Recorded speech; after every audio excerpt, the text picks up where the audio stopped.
네, 오늘 읽은 본문의 말씀을 가지고 마지막 때에 고난을 이겨나가는 공동체라는 그런 제목으로 함께 말씀을 나누고자 합니다. 요즘 세대 갈등에 대해서 많은 말들이 있습니다. 기성세대와 대조하여서 참 언제부터인가 X세대라고 불리어지면서 X, Y, Z 그리고 MG 뭐 이렇게 하죠. G, MG 그리고 알파 세대까지 명칭되는 그런 세대들이 현재 함께 지금 공간에서 그리고 지금 시대에서 공존하며 살아가고 있습니다. 저도 사실 이제 조사를 하면서 이렇게 알게 된데요. 간단히 말씀드리면 이렇습니다. X세대는 1966년생부터 1979년생까지 우리나라의 이 70년, 80년대 초반에 태어난 그런 사람들을 얘기합니다. 또 Y세대는요, 1980년대생부터 1995년생까지 이 밀레니얼 시대라고 이렇게 세대라고 불리는데 아날로그와 또 디지털의 이런 통합 세대라고 불려집니다. 그리고 G세대, Z세대라고 하는데요. 1995년생부터 2005년생까지 이 디지털 내러티브 세대, 네이티브 세대 이렇게 얘기합니다. 그러니까 어릴 때부터 스마트폰을 이제 사용하게 되는 그래서 굉장히 스마트폰을 주어져도 능숙하게 사용하는 이런 세대죠. 그래서 이 Y 세대와 이 G 세대, Z 세대를 합쳐서 MG 세대라 이렇게 불리죠. 2030이라고 말하기도 합니다. 그 다음에 이 알파 세대라는 또 새로운 세대가 나왔습니다. 2010년 이후로부터 태어난 이 밀레니얼 세대의 이 자녀들인데요. 이들은 오직 디지털만 경험하고 요즘에 나아가는 인공지능 그리고 또 메타버스 뭐 이런 것들에 대해 굉장히 익숙하고 또 이렇게 경험하고 있는 그런 이 가상현실을 경험하는 그런 세대입니다. 참 놀랍죠? 저도 세대를 보면서 이제 새롭게 알았습니다. 근데 이렇게 새로운 표준이라고 뜻을 가진 뉴 노멀 시대를 우리가 살아가고 있는데요. 오늘 우리 가운데 사실은 이 느껴지는 것이 이 시대 차이, 세대 차이의 이런 확실한 차이들을 우리가 느끼고 있습니다. 그런데 이러한 세대 차이, 이러한 그 시대 간의 갈등에 대해서 이게 세상 밖에만 있는 것이 아니라 교회 안에도 들어오게 되었다라는 것이죠. 그러면 오늘날 이 교회는, 우리 교회는 어떻게 이렇게 살아가야 될 것일까에 대해서 물음을 던지게 됩니다. 어떻게 보면 이것은 기성세대만의 문제가 아니라 아니면 또 다음 세대만의 문제가 아니라 우리 모두가 함께 생각해야 할 바로 그러한 문제인 것이죠. 오늘 이런 문제 속에 있는 우리에게 오늘 본문은요. 우리에게 장로는 이렇게 말씀하시면서 기성세대는 어떻게 이렇게 해야 될지 또한 젊은 자들아 라고 이렇게 말씀하시면서 다음 세대는 또 어떻게 살아갈지에 대해서 말씀해 주고 있습니다. 자, 그렇다면 오늘 말씀이 우리에게 무엇을 말씀하고 있는지 세 가지로 함께 생각해 보고자 합니다. 첫 번째는 마지막 때가 가까이 있음을, 마지막 때가 분명히 있음을 우리는 기억해야 한다라는 것입니다. 마지막 때가 있는 것을 기억하는 사람입니다. 1절의 말씀을 함께 읽겠습니다. 시작. 너희 중 장로들에게 권하노니 나는 함께 장로된 자요 그리스도의 고난의 증인이요 나타날 영광에 참여할 자니라. 아멘. 또한 4절을 우리 함께 읽겠는데요. 함께 읽겠습니다. 시작. 그리하면 목자장이 나타나실 때에 시들지 아니하는 영광의 관을 얻으리라. 아멘. 1절에서는 이 너희 중 장로들에게라고 이렇게 말씀하는데요. 어떤 직분에 관한 것이라고 분명히 생각할 수 있지만 당시 이 교회에 나이 많은 이런 연장자들에 대한 그리고 또 그에 대한 지도자들에 대한 이런 것들을 함께 의미한다고 우리는 알 수 있습니다. 그런 의미에서 나는 함께 장로된 자요라고 이 말씀하는 이 베드로는요. 말씀하기를 나 베드로는 예수님의 제자고 또 사도라고 특별한 위치에서 너희에게 말할 수 있지만 그렇게 너희에게 강제적으로 말하는 것이 아니다. 오히려 동등한 입장에서 너희를 권한다라고 그렇게 지금 말씀하고 있는 것입니다. 그렇게 지금 동등한 입장에서 말씀하면서 고난을 받고 있는 흩어져 있는 나그네 이 성도들에게 동일하게 이 복음의 증인이요 그리고 하늘나라에 가서 상급을 함께 받을 그래서 그 상급을 바라보고 가는 그런 자들에게라고 이렇게 말씀하는 것이죠. 근데 지금 이 베드로 전서를 받고 있는 바로 그 성도들은요, 어떠냐면 우리가 앞에서 함께 또 살펴봤지만 예수님을 믿고 이제 믿음의 삶을 살려다 보니 사실은 고난이 많은 상황입니다. 아직은 이제 지금 현재 상황이 받고 있는 베드로 전서를 받고 있는 상황이 이 사람들이 주후 이제 63년에서 혹은 64년 이 초반까지 이렇게 했기 때문에 64년 이후에 이 네로 황제에 의해서 로마가 불타죠. 대화재가 일어납니다. 그로 인해서 누명을 쓰고 그리스도인이 굉장한 박해를 받게 되는데요. 바로 이 전입니다. 바로 전에 바로 그런 상황이죠.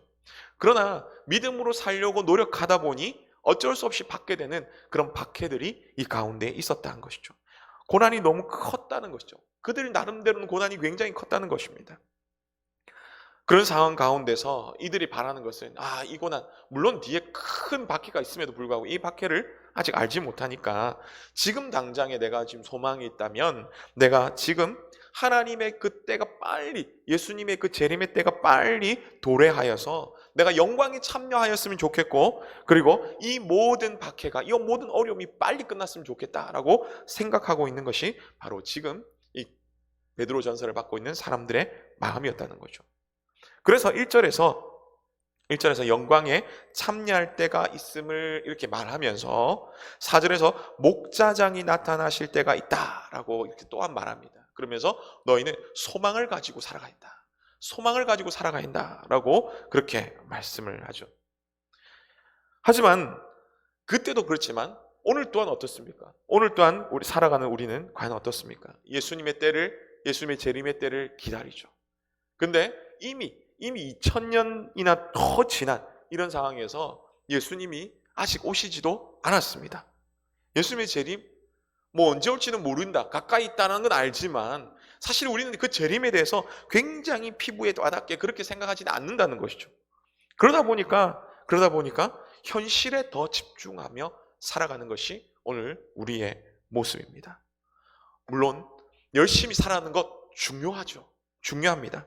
코로나로 인해 힘든 가운데 정말 포기하지 않고 살아가시는 분들, 열심히 사시는 분들, 물론 박수를 쳐드리고 그 정도로 굉장히 훌륭하신 분들입니다.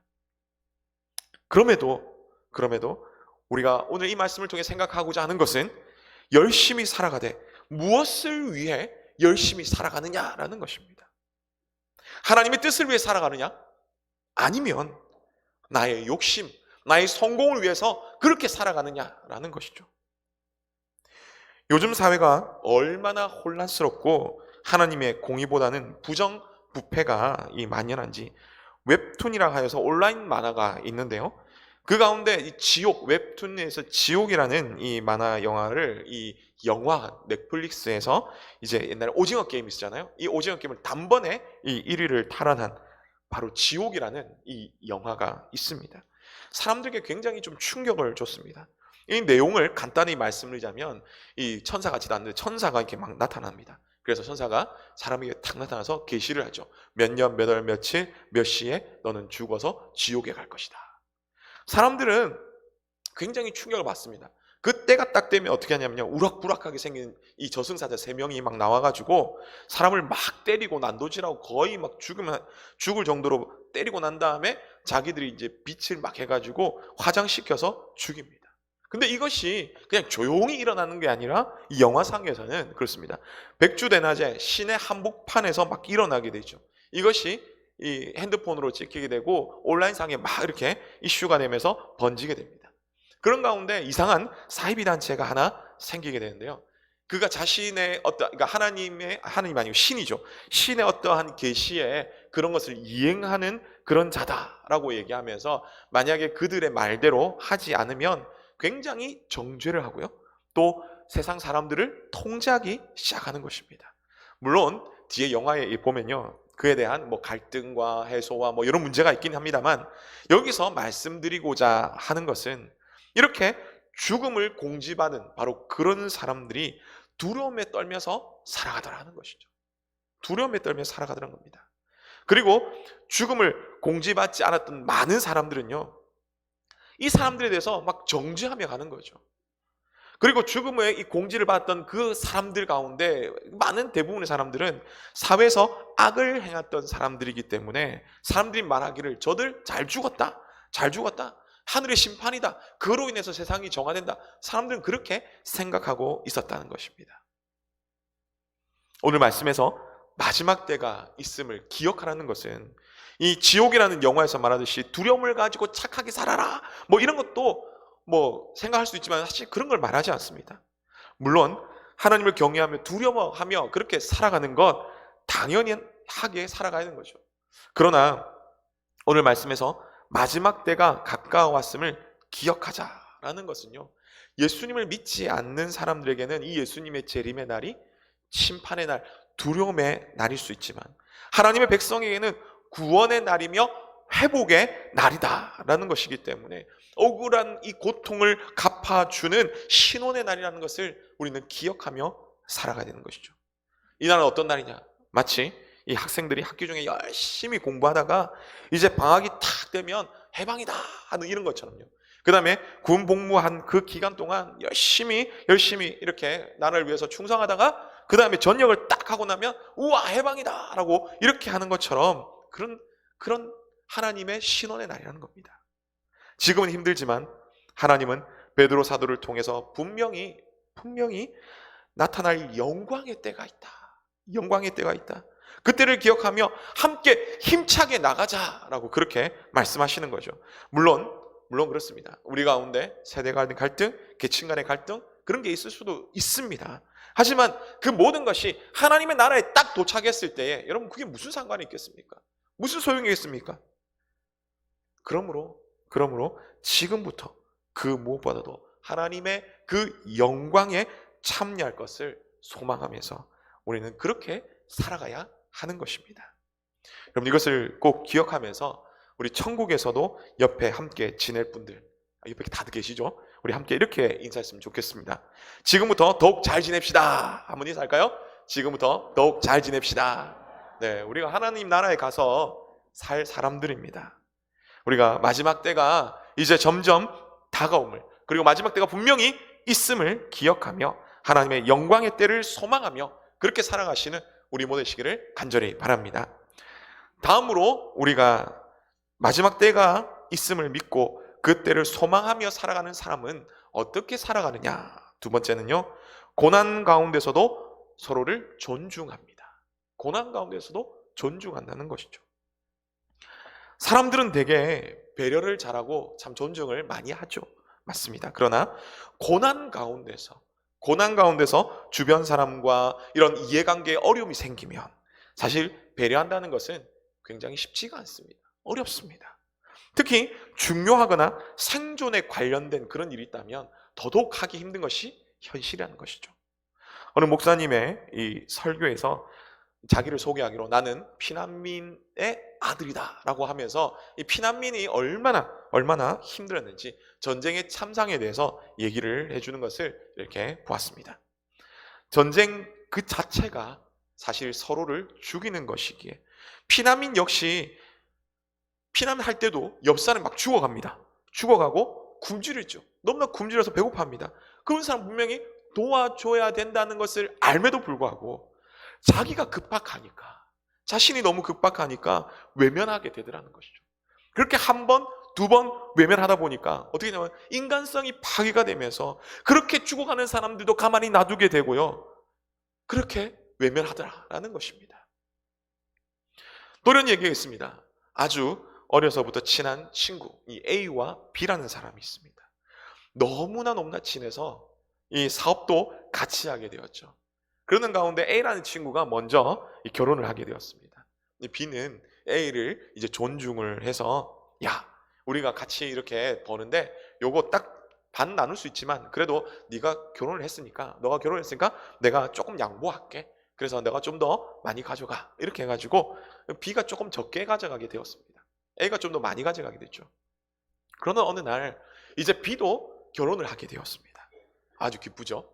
그래서 결혼을 하게 됐는데 B의 부인이 가만히 보니까 아니 똑같이 일하는데 왜 A는 더 많이 가져가고 왜 우리는 조금만 가져갑니까? 라고 이렇게 얘기한 거죠. 그러면서 막 B를 찌릅니다. 빨리 가서 A한테 얘기해가지고 이제 똑같이 나누자고 좀 해. 이렇게 얘기를 하는 거죠.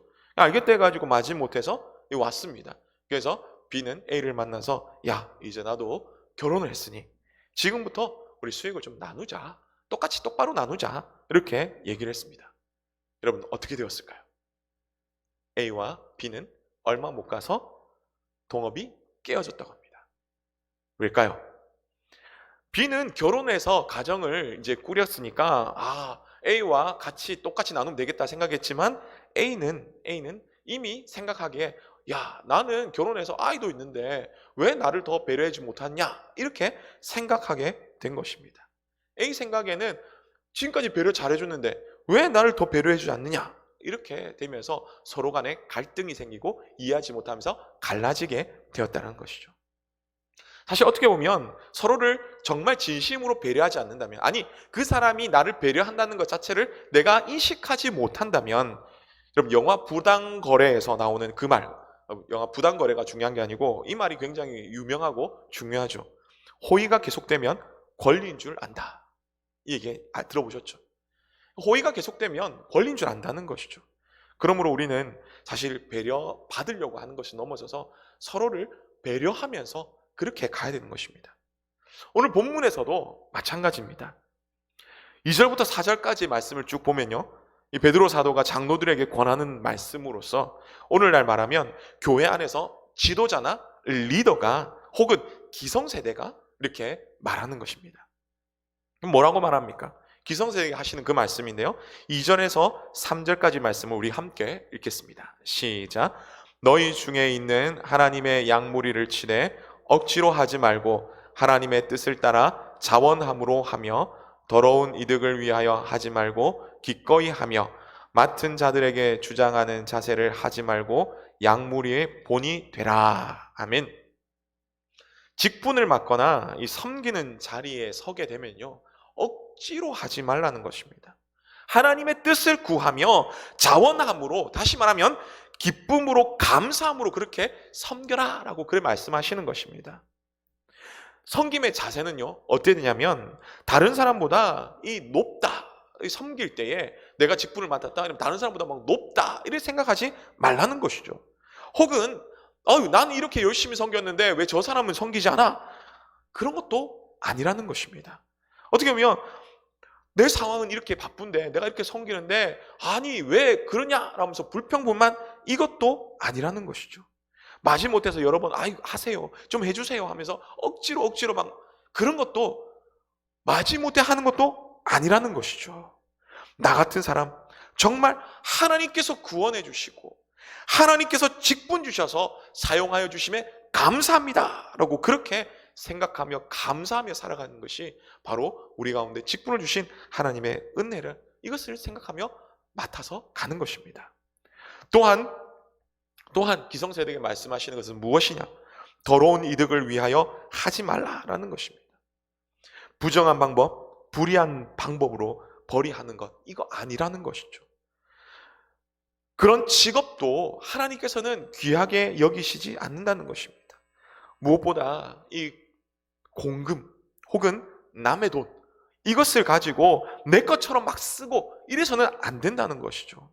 이것은 직분자로서 혹은 섬기는 자로서의 모습이 아니라고 성경은 분명히 말씀하고 있는 것입니다. 또한 직분을 주셨다면 자신의 목소리를 높이는 것이 아니라고 말씀합니다. 특별히 교회에서 목소리가 막 커지는 것 아니라는 것이죠. 하나님께서 원하시는 그런 직분자는요 양의 무리의 본이 되는 것이다 라고 말씀합니다. 이것이 교회 지도자와 직분자와 기성세대가 보여줘야 될 바로 그런 모습이다 라고 말씀하시는 거죠. 여러분 기성세대가 되시는 여러분 우리 가운데 이런 모습이 정말 있기를 원합니다. 앞서 여러 젊은 세대들 이렇게 분류를 했는데요.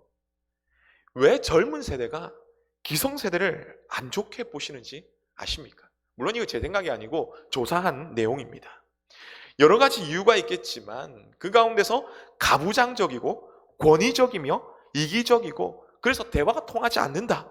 연장자라는 이유로 논리 없이 무조건 훈계하면서 또한 대접받으려고 한다라는 것이 젊은 세대가 기성세대를 향한 그런 생각이라는 것이죠. 우리 기성세대 여러분, 지금까지 얼마나 수고 많으셨습니까? 고생해서 이 나라를 이렇게까지 선진국으로 이르게까지 열심히 노력하셨습니다. 여러분, 이거 우리 다음 세대들 모를까요? 아니요. 너무나 잘 알고 있습니다. 그럼에도 불구하고 기성세대를 싫어하는 이유는 본이 되지 않는다는 것이죠. 본이 되지 않는다는 겁니다. 사회의 이 부정과 부패, 무질서, 논리적이지도 못하고 상식적이지도 않는 그런 행동과 생각, 그런 이유 때문이라는 것입니다. 예를 들면 모 기업의 이 노조에서 회사에 대한 요구가 있었습니다. 어떤 요구냐? 자신들의 자녀들을 회사에 우선 채용해달라는 것이죠. 오늘날로 말하면 음서제도입니다. 물론 모든 노조가 뭐 잘못된 거 아닙니다. 이 노동자들의 인권과 또한 복지를 위해서 열심히 일하죠. 좋은 일도 많이 합니다. 그런데 이 회사에서 나온 이 노조가 문제가 있었다는 겁니다. 이 사건을 보고 이 기사를 보고 이 젊은이들이 비판하기를 뭐라고 하시냐합니까? 취업하기도 힘든 이 시대에, 공정을 외치는 이 시대에 노조가 왜 만들어졌느냐? 회사가 정말 힘들어서 좀 복지를 하고 잘해달라고 만들어진 거 아니냐? 그런 노조가 왜 자기가 그렇게 좋지도 않고 힘들다고 생각하는 그 회사에 자식을 넣어달라고 하느냐? 말이 안 된다. 회사가 좋다는 거냐 싫다는 거냐? 노조가 제대로 된 건 맞냐? 이렇게 젊은이들이 이 노조에 대해서 평가를 하는 것이 바로 그 내용이었다는 것입니다. 사랑하는 성도 여러분, 그러기에 우리 기성세대는 먼저 하나님 앞에서 정직하고 바른 삶을 살아야 하는 것입니다. 직분을 받았다면 직분에 맞게 잘 섬겨 나가야 하는 것이죠. 다음 세대들이 정말 믿음의 선배들을 바라보고 우와 우러러보고 존경할 수 있는 그런 칭찬받는 그런 삶을 살아가야 되는 것입니다. 다음 세대는 기성세대의 이래저래라는 그 말에 아무리 좋은 말이라 할지라도 삶으로 행동으로 보여주지 않는 그 말에 귀를 기울이지 않습니다. 그러므로 다음 세대를 정말 사랑하시되 사랑하시는 만큼의 믿음의 본을 보여가며 그렇게 살려고 노력하시는 우리 모두 되시기를 간절히 바랍니다. 그래서 아름다운 믿음의 계승과 함께 다음 세대와 소통함으로 말미암아 다음 세대를 세워나가시는 그런 기성세대 모두가 되시기를 간절히 바랍니다. 그런데 이것은 어른들, 다시 말하면 기성세대에게만 해당되는 것일까요? 아닙니다. 젊은이들에게도 분명히 말하고 있습니다. 5절에서 6절 말씀인데요, 우리 함께 읽겠습니다. 시작. 젊은 자들아, 이와 같이 장로들에게 순종하고 다 서로 겸손으로 허리를 동이라. 하나님은 교만한 자를 대적하시되 겸손한 자들에게는 은혜를 주시느니라. 그러므로 하나님의 능하신 손 아래서 겸손하라. 때가 되면 너희를 높이시리라. 아멘. 오늘날만 다음 세대들이 기성세대를 이해하지 못했을까요? 아닙니다. 오늘 말씀 보니 베드로 전서가 쓰일 때도 마찬가지였다는 것입니다. 그러기에 베드로 사도는요, 당시 다음 세대들, 이 젊은이들을 향해서 말하죠. 너희 젊은이들아, 장로들에게 순종하고 다 서로 겸손으로 허리를 동이라. 이 말은요, 나이 많은 사람들 앞에서 너희 마음과 몸을 낮추고 그들의 하는 말에 경청하며, 비록 너희가 많이 알고 새로운 지식도 알고 그렇게 똑똑하다고 하겠지만 그것을 자랑하기보다는 다 내려놓으라. 너희가 잘한다고, 너희가 옳다고 많은 사람들을 무시하는 것은 하나님의 대적이 되는 것이다. 하나님은 질서의 하나님이시다. 비록 너희 지금의 그 생각과 맞지 않고 마음에 들지 않을지라도 이를 감정적으로 하지 말고 서로를 존중하며 풀어가라. 그렇게 말씀하시는 것입니다. 그렇게 되면 하나님께서 하시는 말씀이 너희를 높여주리라. 여러분, 너희를 높여주리라, 이 말이 어떻게 보면 너희 가운데 상급을 주며 보상을 주며 뭐 이런 개념도 분명히 있습니다. 그러나 이렇게도 생각해 볼 수 있죠. 나중에 너희는 높은 위치에 있는 장로가 될 것이다. 그런 기성세대가 될 것이다. 나이 든 사람이 될 것이다. 이것을 기억해라. 여기 함께 하시는 우리 다음 세대 여러분, 여러분에게도 분명히 나이가 들 때가 있다는 것을 기억해야 됩니다. 만약 여러분들이 어른들에게 함부로 대한다면 철없는 것이 아니라 하나님을 두려워하지 않는다는 것을 기억해야 됩니다. 그리고 여러분 역시 기성세대와 함께 맞추어 가기를 노력해야 하는 것이죠. 코로나 팬데믹의 장기화로 특히 젊은 여러분들이 참 많이 어려운 것을 압니다. 일자리도 구하기 힘든 상황 많죠. 많은 것을 포기해야 되는 그런 상황 가운데 있는 것을 압니다. 그런데 어른들도 어렵습니다. 모두가 다 어렵습니다. 우리 고3 수험생 여러분, 수능을 치며 진학을 준비하느라 참 고생 많으셨죠. 참 고생 많았습니다. 집에 고3 있으면 그야말로 초긴장 상태입니다. 이제 시험을 다 쳤으니 드리는 말씀인데요. 여러분이 히스테리 막 부리고 그렇게 한 여러분의 부모님들, 특히 여러분의 어머니는 한 번도 겪어보지 못한 갱년기를 겪고 계시며 힘들어하고 계십니다. 그럼 이걸 기억해야 됩니다. 여러분만이 고3의 이거 아니에요. 어머니들도 갱년기라는 것을 한 번도 겪어보지 못한 갱년기를 겪고 계십니다. 여러분, 우리 모두가 다 어려운 가운데 있습니다. 기성세대는 그러므로 기성세대는 다음 세대를, 다음 세대는 기성세대를 배려하며 우리가 서로 본을 보이며 섬기며 나가야 하는 것이죠. 그렇게 서로 본을 보이시는 그런 우리 모두 되시기를 간절히 바랍니다. 이렇게 이제 종말을 소망하며 서로를 배려하며 나갈 때 어떻게 됩니까? 마지막 세 번째는 하나 되는 공동체가 된다는 것입니다. 우리 공동체는 하나가 된다는 것이죠. 예수님을 믿지 않는 이 세상의 사람들도 여러 가지 이유가 있지만, 그러나 그 가운데서도 세대를 잘 분석하여서 세대 간의 이해와 그리고 통합에 대해서 많이 외치며 노력하고 살아갑니다. 그런데 그보다 더 우리 예수님을 구주로 믿는 사람들은요, 이 하나됨을 위해서 노력해야 됩니다. 왜 노력해야 됩니까? 그것은 하나님께서 예수 그리스도의 그 십자가의 죽음을 통해서 우리를 하나 되게 만드셨기 때문입니다. 에베소서 2장 16절인데 우리 함께 읽겠습니다. 시작. 또 십자가로 이 둘을 한 몸으로 하나님과 화목하게 하려 하심이라. 원수된 것을 십자가로 소멸하시고. 아멘.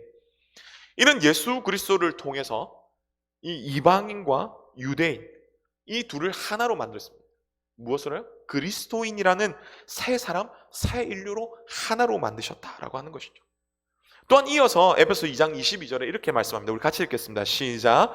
너희도 성령 안에서 하나님이 거하실 처소가 되기 위하여 그리스도 예수 안에서 함께 지어져 가느니라 라고 말씀하시는데요. 그러기에 우리 모두가 이 참 성전이신 예수 그리스도 안에서 하나님이 거하실 처소가 되도록 예수 그리스도와 함께 어우러져 함께 지어져 간다고 말씀하시는 거죠. 교회는 하나입니다. 교회는 하나입니다. 베드로 사도는요, 비록 환난과 고난 가운데 있을지라도 교회가 세대 간에 계층 간에 분리되고 갈등이 일어나는 것이 아니라 하나되라고 그렇게 말씀을 하시는 것입니다. 그래서 이 세상보다 더 뛰어나고 세상과는 차원이 다른 그런 하나 되는 공동체가 되어야 된다고 우리 가운데 말씀하고 있는 것입니다.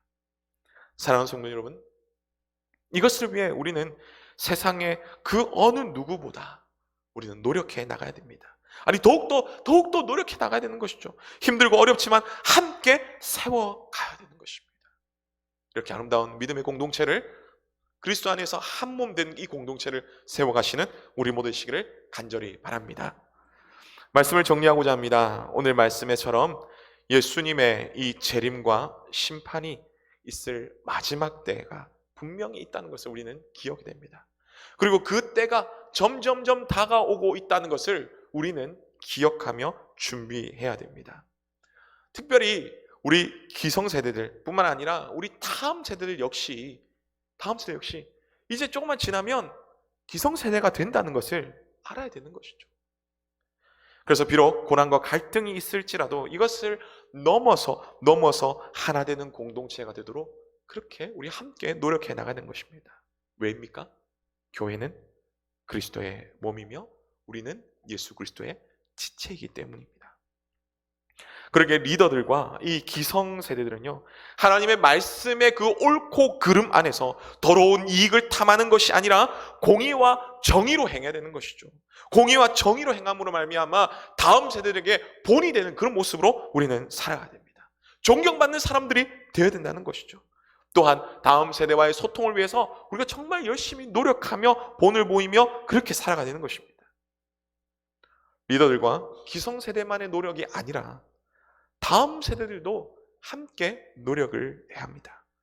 다음 세대 노력은 많이 알고 앞선 기술을 접한다고 해가지고 기성세대의 그 지혜를 무시하는 것 안 된다는 것이죠. 그리고 겸손함으로 함께 동참해야 하며 함께 대화의 자리로 나와야 되는 것입니다. 그렇게 될 때 하나님이 기뻐하시는 믿음의 공동체가 되는 것입니다. 하나님께서 이런 공동체를 만들기 위해서 예수님께서 희생하시며 구원하시며 교회를 세우셨습니다. 마지막 때에 비록 그리스도인으로 산다는 것이 힘들고 고통스럽지만 고난이 있지만 그런 가운데서도 믿음으로 하나 되어서 이 고난을 이겨나가시는 우리 모두 되시기를 간절히 바랍니다.